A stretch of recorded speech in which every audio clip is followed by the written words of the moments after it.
పండగలప్పుడు అందరికీ ఎన్నెన్ని పనులు ఉంటాయి కదా.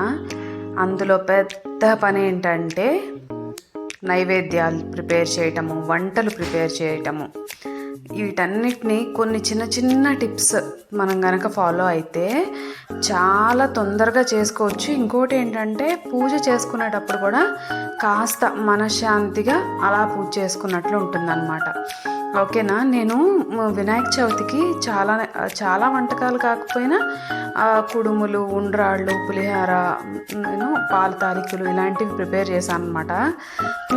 ఇంతకుముందు ఏంటంటే 4 hours అలా కన్జ్యూమ్ అయ్యేది. తర్వాత నేనేం చేశానంటే కొన్ని చిన్న చిన్న టిప్స్ ఫాలో చేశాను అనమాట. అదేంటంటే ముందు పచ్చిశనగపప్పు కావాలనుకోండి, దాన్ని ముందే అన్ని కూరల్లోకి అవసరమైనంత నానబెట్టేసుకోవడం. తర్వాత బెల్లం అనుకోండి, బెల్లం తురమాల్సిన పని లేకుండా అవెన్లో పెట్టుకొని ఒక 30 seconds దాన్ని కావాల్సినట్టు అయితే జారుడు కన్సిస్టెన్సీలో, లేదంటే చక్కగా గ్రేట్ చేసేసుకుని తురిమినట్టు చేసేసుకోవచ్చు. ఇలా కొన్ని అలానే పులిహార పులుసుకి ముందే వేడి నీళ్ళలో చింతపండు నానబెట్టేసుకోవడము. తర్వాత అన్నం కూడా ముందే వండేసుకోవాలి కదా. పులిహార ప్రిపేర్ చేయాలంటే ఫస్టే అన్నం పొయ్యి మీద పెట్టేసేయటము, లేదా రైస్ కుక్కర్లో పెట్టేసుకోవడము, ఇలా అన్నమాట. చిన్న చిన్న టిప్సే కానీ చాలా టైం సేవ్ చేస్తాయి మనకు అవి. సో ఈ వినాయక చవితికి నేను ఏమేమి ప్రిపేర్ చేశానంటే రవ్వ ఉండ్రాళ్ళు, కుడుములు, పాల తాలికలతో పాటు పులిహార. సో వీటి కోసం నేను ముందే చెప్పాను కదా, అన్ని కూరల్లోకి అవసరమైనంత పచ్చిశనగపప్పు నానబెట్టేశాను. అలానే బెల్లాన్ని తురిమి పెట్టేశాను. తర్వాత పోపు పెడతాం కదా, తాలింపు, అది కూడా అన్ని కూరలు ఎక్కువ మనం ప్రిపేర్ చేసినప్పుడు అన్ని కూరల్లో కలిపి ఒక్కసారి పోపు పెట్టేసుకోవడం. అలానే డ్రై నట్స్ మనం ఫ్రై చేసుకుంటాం కదా, కొంచెం ఆయిల్ ఎక్కువ వేసుకొని అన్నిట్లోకి సరిపడినన్ని డ్రై నట్స్, స్వీట్స్ అన్నీ వండితే అవన్నీ ఒకేసారి ఫ్రై చేసుకొని పెట్టడం. దీనివల్ల ఏంటంటే ఎక్కువ గిన్నెలు కూడా పడుకోకుండా ఉంటాయి. మళ్ళీ వండిన రెసిపీ వండినట్టే ఇది అయిపోతూ ఉంటుందన్నమాట. మనకి టైం సేవ్ చేస్తూ ఉంటుందన్నమాట. సో నేనైతే ఇదిగోండి రవ్వ కోసం చక్కగా బియ్యం పైన కొంచెం నీళ్లు చిలకరించుకుంటా బియ్యం రవ్వ తయారు చేసేసాను. పల్స్ ఇచ్చుకుంటూ మిక్సీలో రవ్వ కన్సిస్టెన్సీ వచ్చే వరకు చేసి 1:2 రేషియోలో నేను దాన్ని కడాయిలో నెయ్యితో పాటు జీలకర్ర వేపి వాటర్ యాడ్ చేశాను అన్నమాట. దాంట్లోనే రవ్వ యాడ్ చేసేసి ఉప్మా కన్సిస్టెన్సీ వచ్చిన తర్వాత చక్కగా పక్కన వేరే గిన్నెలో పెట్టేసుకొని కొంచెం గోరువెచ్చగా అయిన తర్వాత ఉండలు చుట్టేసుకున్నాను అనమాట. సో ఉండ్రాళ్ళు అయిపోయిన తర్వాత వాటిని ఒక 5 minutes స్టీమ్ చేశాను. నేను స్టీమర్ కూడా ఒకటే స్టీమింగ్ పర్పస్కి వాడతాను అనమాట. సో దట్ అన్నిటినీ ఒకదాని తర్వాత ఒకటి స్టీమ్ చేసుకుంటూ ఉంటాను. నా స్టీమర్లో అయితే ఒకసారి ఒక 10 ఉండ్రాళ్ళ వరకు స్టీమ్ చేస్తాను అనమాట. ఇప్పుడు ఇడ్లీ పాత్రలో అనుకోండి, అది మళ్ళీ అడుగు అంటుకున్నా చేసినా మళ్ళీ ఇంకొక రౌండ్ స్టీమ్ చేయడానికి కుదరదు కదా. సో ఇలా స్టీమర్ సపరేట్గా పెట్టేసుకుంటే ఇలా చేసినట్టు స్టీమ్ చేసుకోవచ్చు. ఇవన్నీ అందరూ రోజువారీ చేసేవే. ఎక్కడైనా ఒకటి ఎవరికైనా హెల్ప్ అయితే చాలా మంచిగా అనిపిస్తుంది అనమాట. ఇవి ఎందుకంటే ఇవి తెలుసుకోవడానికి చాలా ఇయర్స్ పట్టేస్తుంది మనకి. అరే ఇంత సింపుల్గా చేసుకోవచ్చా, మరేంటి మనం ఇన్ని రోజులు ఇంత కష్టపడ్డాము అని అనిపిస్తుంది కదా. అందుకనే నేను మీ అందరితో ఈ విషయాలు షేర్ చేసుకుంటున్నాను. ఇప్పుడు మీకు చెప్పాను కదా ఆల్రెడీ బెల్లంని నేను తురుముకోవడం టైం టేకింగ్ ప్రాసెస్ అని చెప్పి. ఇప్పుడు నేను చూడండి పానకం అవి తయారు చేయడానికి బెల్లాన్ని ఓవెన్లో ఒక 30 seconds పెట్టాను. సో 1 నిమిషం లోపే నాకు ఈ బెల్లంని చక్కగా తురుముకోవడం అయిపోయింది. లేదంటే దానికోసమే ఒక 30 minutes స్పేర్ చేయాల్సి వస్తుంది. సో ఇలా కాకుండా గ్రాన్యులేటెడ్గా కావాలన్నా అలా కూడా చేసుకోవచ్చు. ఈ బెల్లం కొంచెం సేపు ఆరిపోయింది అనుకోండి, అది చక్కగా తురిమిన బెల్లం లాగా అయిపోతుంది అనమాట. సో ఎలా అయినా ప్రిపేర్ చేసుకోవచ్చు. తర్వాత నేను ఇప్పుడు కుడుములు చేశాను అనమాట. దీటన్నిటికీ పచ్చిశనగపప్పు ఒకసారి నానబెట్టుకున్నాను కదా, 1:2 రేషియోలో నేను బియ్యం పిండి వాటర్ని యాడ్ చేసుకున్నాను. ఇక్కడ నేను వాటర్లో ఎసరు మరిగేటప్పుడు నెయ్యి కూడా వేసుకున్నాను కొంచెం. తర్వాత బెల్లం వేసేసాను. దాంట్లోనే బెల్లం ఆల్రెడీ లిక్విడ్గా చేశాను కదా, అదే వేసేసాను. ఎసరు వచ్చిన తర్వాత దాంట్లో బియ్యం పిండి వేసేసి కలిపేశాను. ఈ బియ్యం పిండి మనం ఎలా వేసుకున్నా అది ఉండలు కట్టదు. చక్కగా అలానే ఉంటుందన్నమాట. ఎక్కువ వేసుకుంటాం కదా, దానికి 1:2 రేషియోలో సరిపోతుంది. మీరు అలా చూసినట్టు ఉండలు కట్టదు. మిగిలింది కూడా వేసి కలిపేస్తే చక్కగా మెత్తటి కన్సిస్టెన్సీ వచ్చేస్తుంది అనమాట. దాన్ని కొంచెం చల్లారనిచ్చామనుకోండి, కొంచెం థిక్నెస్ పెరుగుతుంది. దాన్ని మళ్ళీ చక్కగా ఉండ్రాళ్ళలాగా బెల్లం కుడుముల్లాగా చుట్టేసుకొని స్టీమ్ ఇచ్చేసేయచ్చు ఒక 5 మినిట్స్. ఇవి చాలా పండగలప్పుడు ప్రిపేర్ చేస్తామనే మాటే కానీ అవి హెల్త్ కూడా చాలా చాలా ఎక్కువ యూజ్ అవుతాయి కదా.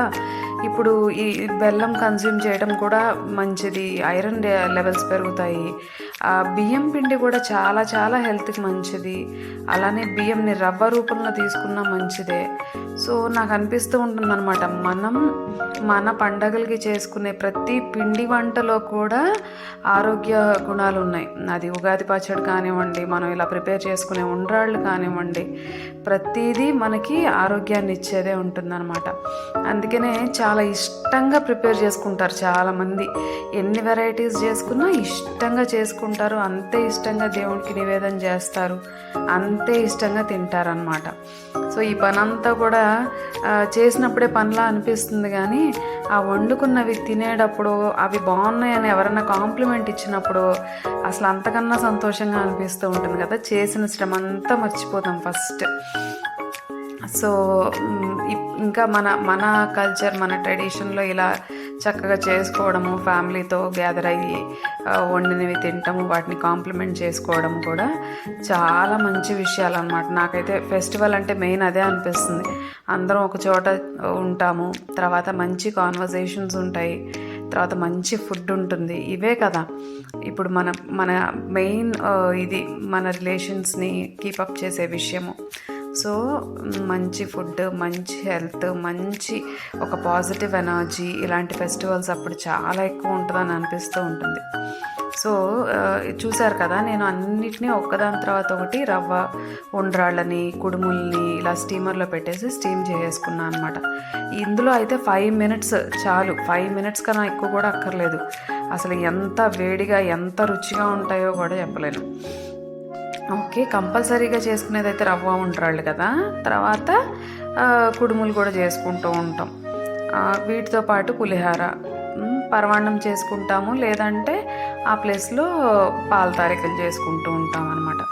సో ఇయర్స్ టుగెదర్ లేడీస్కి చేసి చేసి చేసి వాళ్ళకి ఎంత సింపుల్ అయిపోతుందంటే ఇది కూడా చాలా హెల్ప్ అవుతుంది. వాళ్ళ వంటని కాదు, వాళ్ళ తెలివిని కూడా మెచ్చుకోవాలి. అసలు ఎంత చక్కగా ఆర్గనైజ్డ్గా చేస్తారు.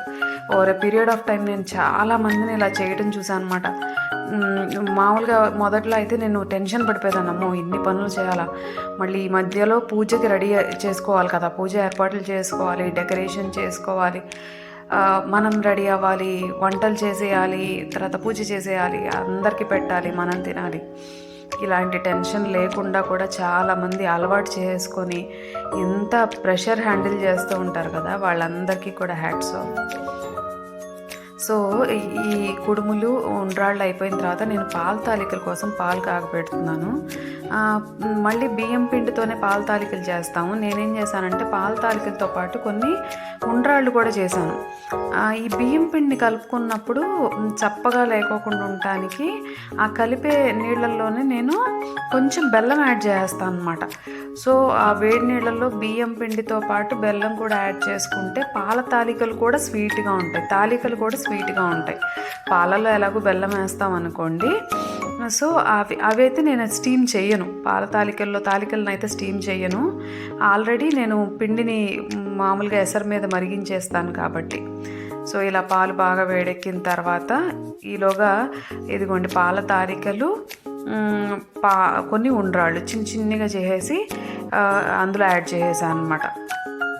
దీంట్లోనే నేను చెప్పా కదా, డ్రై నట్స్ని కూడా ఒకేసారి కొంచెం ఎక్కువ క్వాంటిటీలో వేపు పెట్టుకుంటాను, అన్నిట్లోకి ఒకసారి వేసేస్తాను అనమాట, ఒకదాని తర్వాత ఒకటి. సో టైం సేవ్ చేయడానికి టెక్నిక్స్ ఇవన్నీ కూడాను. ఒక్కొక్కటి వండడము, దాన్ని దేవుడి దగ్గర పెట్టుకోవడము, మళ్ళీ ఇంకొక ఐటెం ప్రిపేర్ చేయడము. తర్వాత నేను పులిహార కూడా ప్రిపేర్ చేశాను దీంతో పాటే. పులిహార ఇంకా ఈ కుడుముల్లో విశేషం ఏంటంటే ఏ షేప్లో కావాలంటే ఆ షేప్లో చేయొచ్చు. ఒక్కొక్క టెక్స్చర్లో ఉన్నట్టు కనిపిస్తూ ఉంటుంది. టేస్ట్ అంతా సిమిలర్గా ఉన్నా డిఫరెంట్ షేప్స్ అనమాట. ఇదొక కొత్త విషయం. నాకైతే ఇంతకుముందు నేను ఉండ్రాళ్ళు, కుడుములు అన్నీ రౌండ్గా చేసేదాన్ని. ఇంకా మోదక్స్ ఉంటాయి కదా, అవి ఇంకా కొంచెం గవ్వ షేప్లో ఉండే అవి ఇంకొక వెరైటీ అనమాట. ఈసారి అయితే నేను ట్రై చేయలేదు. నేను చెప్పినట్టు ఈ స్టీమర్ 5 మినిట్స్ తీసుకుంటుంది నాకు వీటిని కుక్ చేయడానికి. సో ఏం చేసేస్తున్నానంటే 5 మినిట్స్కి నేను ఒక్కసారి వాటిని మార్చేసి వేరే సెట్ వేసేసుకుంటున్నాను అనమాట. ఇవి ఇలా ఈరోజు నేను ప్రిపేర్ చేశాను వినాయక చవితికి. మీ అందరికి కూడా నచ్చింది అని అనుకుంటున్నాను. అలానే చూసారా, పాల తాలికలు కూడా రెడీ అయిపోయినాయి. నేను పాల తాలికల్లో పాలు విరక్కోకుండా బెల్లము వేసినప్పుడు చాలామందికి ఆ ప్రాబ్లం అనిపిస్తుంది కదా. నేనేం చేస్తానంటే స్టవ్ ఆఫ్ చేసేస్తాను ఒక 2 మినిట్స్, దాన్ని అలా వదిలేసేసి అప్పుడు నేను అందులో డ్రై నట్స్, బెల్లం వేసి మూత పెట్టేస్తాను అనమాట. ఇంకొక 15 మినిట్స్ వరకు కదపను. సో ఒక్కసారి అదంతా అయిపోయిన తర్వాత కొంచెం గోరువెచ్చటి ఇదికి వచ్చిన తర్వాత అప్పుడు నేను కలయి పెట్టేస్తాను అనమాట. ఇలా చేస్తే ఎప్పుడు పాలు విరగవు అసలు. సో ఇదొక చిన్న టెక్నిక్. టేస్ట్ కూడా చాలా చాలా బాగుంటుంది. మళ్ళీ తర్వాత వేడి చేసినా కూడా రుచి మారదు, ఇంకా దాని సాఫ్ట్నెస్ కూడా అలానే ఉంటుంది.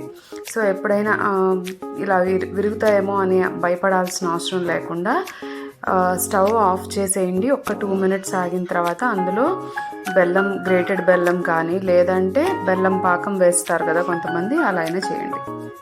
నా టిప్స్ అన్నీ నచ్చినట్టయితే don't forget to like, share and subscribe.